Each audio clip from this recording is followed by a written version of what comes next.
Okay mga boss idol, so Badja RE ulit tayo mga boss idol, no? Magbibigay lang ulit ako ng tips sa inyo mga boss idol. Huwag kayong magpanik agad pag yung unit nyo ayaw nang umabante at puro atras lang. Check nyo muna yung pin nya dito sa reverse mga boss idol. Tignan nyo to mga boss idol, buti na lang hindi nalaglag yung kanyang pin. Ang nangyari kasi dito mga boss idol, no, natanggal yung kanyang pin. Kaya yung kanyang reverse gear ay palaging nakakagat sa kanyang cable. Ang nangyayari dito, naiiwan yung gear sa kanyang posisyon. Kaya aatras na lang siya palagi. So gagawin natin mga boss idol, no, tanggalin lang muna natin yung kanyang reverse spring para mai-align natin ng maayos yung butas para hindi tayo mahirapan ipasok yung pin. Tapos yung kanyang pin naman, pukpukin lang natin ng martilyo para makapasok siya ng maayos.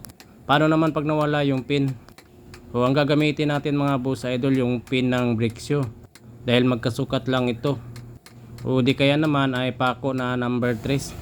So ayan mga boss idol, no, nabalik ko na pala yung spring.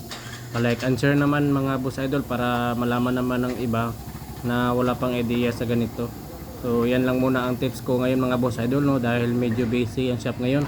Dagsa yung customer namin kaya hindi pa ako makapag-edit ng video at palagi na kaming ginagabi.